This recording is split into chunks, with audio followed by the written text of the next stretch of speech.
अस्सलाम वालेकुम दोस्तों, मेरा नाम मुज़फ़्फ़र अली और आप देख रहे हैं इंडियन हिस्ट्री।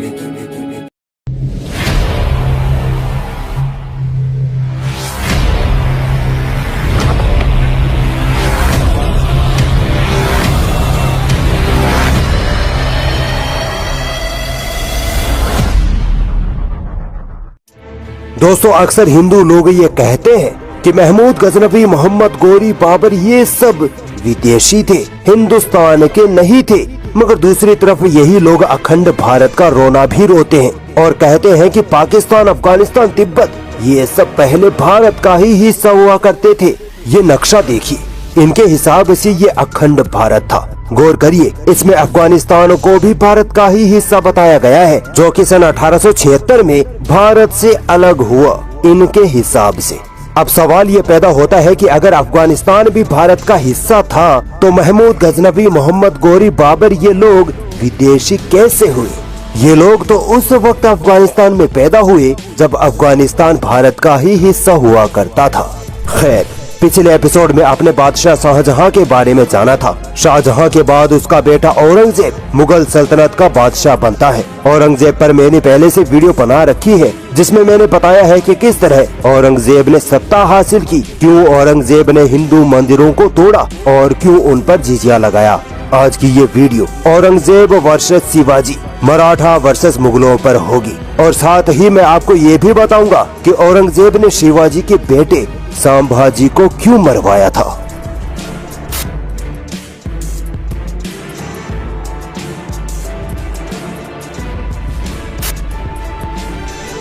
दोस्तों, मराठों का उदय 16वीं शताब्दी के शुरू में हुआ था। मराठा पहले मुगलों के वफादार हुआ करते थे, मुगलों के लिए काम किया करते थे। शिवाजी का जन्म 1630 में हुआ था। रायगढ़ यानी आज के महाराष्ट्र या मुंबई के आसपास का एरिया मराठों का गढ़ हुआ करता था। मराठों और मुगलों की जंग शुरू होती है 1656 के आसपास। इस वक्त मुगल सल्तनत का बादशाह शाहजहां था। 1656 में शिवाजी की स्थिति काफी मजबूत थी। कई किले और छोटी मोटी रियासतें शिवाजी ने जीत रखी थी। 1656 में शिवाजी ओवर कॉन्फिडेंस में आकर मुगल सल्तनत के शहर अहमदनगर पर हमला कर देते हैं और ये हमला मुगलों को खुला चैलेंज था। मगर इस वक्त मुगल सल्तनत में उठापटक चल रही होती है। शाहजहां बीमार पड़ा होता है और उसके चारों बेटे दारा शिकोह, शाह शुजा, मुराद और औरंगजेब गद्दी के लिए आपस में लड़ रहे होते हैं। इसी गुत्थम गुत्थी का फायदा उठाकर बीजापुर और गोलकुंडा रियासतें मुगल सल्तनत से आजाद हो जाती हैं। ये दोनों रियासतें शिया रियासतें थी। शिवाजी भी मौका पाकर इन शिया रियासतों के साथ मिल जाते हैं। मगर 1658 में जब औरंगजेब मुगल सल्तनत का बादशाह बनता है तो वह सीधा बीजापुर और गोलकुंडा रियासतों को सबक सिखाने की ठानता है। औरंगजेब अपने मामा शाइस्ता खान को इस अभियान के लिए दक्कन का सूबेदार बनाकर दक्षिण में भेजता है। हिंदुत्ववादी लोग कहते हैं कि औरंगजेब शिवाजी से डर गया था, इसीलिए उसने शाइस्ता खान को भेजा था। ये बिना वजह शिवाजी को महान बनाने के लिए बोला गया झूठ था। उस वक्त औरंगजेब को ये तक पता नहीं था कि शिवाजी है कौन। खैर, शाइस्ता खान जब दक्षिण पहुंच जाते हैं तब उनका सामना शिवाजी से होता है। मराठों में अभी इतनी पावर नहीं थी कि वो मुगल सेना से सीधी टक्कर ले सके। मराठा गुरिल्ला वार यानी छापा मार युद्ध लड़ते थे, यानी आधी रात में सोती हुई सेना पर हमला करना, पीछे से मारकर भाग जाना, मराठा ये किया करते थे। शाइस्ता खान ने मराठों को काफी नुकसान पहुंचाया था, यहाँ तक कि उन्होंने शिवाजी के उस लाल महल को भी फतह कर लिया था जहाँ शिवाजी कभी रहा करते थे। सन 1663 में एक बार शाइस्ता खान इसी लाल महल में सो रहे थे कि अचानक शिवाजी अपने 400-500 सैनिकों के साथ आधी रात को महल पर हमला कर देते हैं। इस हमले में मराठों ने औरतों, बच्चों समेत सैकड़ों लोगों को मौत के घाट उतार दिया था। शिवाजी किसी तरह शाइस्ता खान के कमरे तक पहुंच जाते हैं और शाइस्ता खान पर हमला कर देते हैं, जिसमें शाइस्ता खान काफी घायल हो जाते हैं, मगर वो किसी तरह वहाँ से बच निकलते हैं। दोस्तों, अगर इसी तरह का हमला कोई मुगल बादशाह करे तो ये लोग कहते हैं कि मुगल कायर होते हैं, डरपोक होते हैं, जो रात को निहत्थे लोगों पर हमला किया। मुगलों में सामने से लड़ने की हिम्मत नहीं होती। मगर अब देखिए, शिवाजी ने भी आधी रात को निहत्थे लोगों पर हमला किया। क्या शिवाजी को भी कायर, डरपोक और धोखे से हमला करने वाला कहना चाहिए?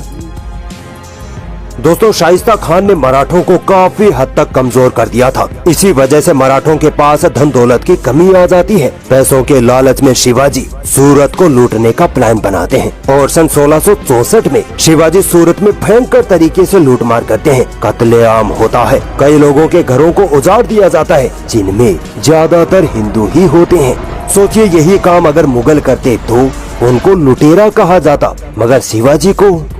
शाइस्ता खान जब घायल होकर औरंगजेब के पास पहुंचते हैं तब औरंगजेब भयंकर तरीके से गुस्से में आ जाता है। यही वो वक्त था जब औरंगजेब को शिवाजी के बारे में पता चलता है, मगर अब भी औरंगजेब का टारगेट बीजापुर और गोलकुंडा ही थे, न कि मराठा। मगर हाँ, अब शिवाजी को कुचलना भी जरूरी था।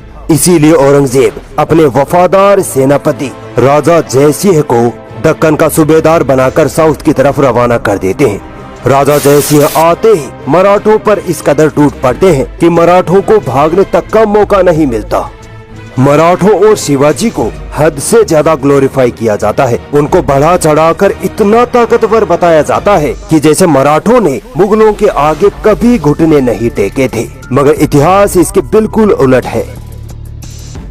1665 में मुगल सेनापति राजा जयसिंह मराठों पर डायरेक्ट हमला कर देते हैं। शिवाजी उनको जर्रा बराबर भी टक्कर नहीं दे पाते। राजा जयसिंह शिवाजी के पुरंदर के किले को फतह कर लेते हैं और इसी फतह पर शिवाजी मुगलों के आगे घुटने टेक देते हैं। शिवाजी राजा जयसिंह के साथ बिना शर्त के संधि कर लेते हैं। इसे पुरंदर की संधि कहते हैं। इस संधि में तय पाया जाता है कि शिवाजी अपने 23 किले मुगलों को सौंप देंगे। बीजापुर और गोलकुंडा के खिलाफ शिवाजी मुगलों का साथ देंगे और सबसे बड़ी शर्त ये कि शिवाजी अपने बेटे संभाजी को औरंगजेब के पास भेजेंगे। इसके अलावा एक शर्त ये भी रखी गई कि शिवाजी को बादशाह औरंगजेब के दरबार में हाजिरी देनी होगी। शिवाजी को मुगलों की सारी शर्तें माननी पड़ती हैं। कितनी अजीब बात है ना कि जिसको इतना बहादुर बताया जाता है वो मुगलों के सामने इतनी आसानी से घुटने टेक देता है, यहाँ तक कि अपने बेटे को भी औरंगजेब के हवाले करने पर तैयार हो जाता है। पुरंदर की संधि के बाद मराठों के पास कुछ नहीं बचता, न धन दौलत न रियासत। शिवाजी अब मुगलों के सामने सरेंडर कर चुके थे। शर्त के मुताबिक शिवाजी को औरंगजेब के दरबार में हाजिरी देनी थी और अपने बेटे संभाजी को औरंगजेब के हवाले करना था। मुगल सेनापति राजा जयसिंह शिवाजी को लेकर आगरा की तरफ रवाना हो जाते हैं। दोस्तों औरंगजेब की दरियादिली देखिए। शिवाजी के दक्कन से आगरा तक के सफर के लिए बादशाह औरंगजेब शिवाजी को 1 लाख रुपया खर्चा तक भेजता है।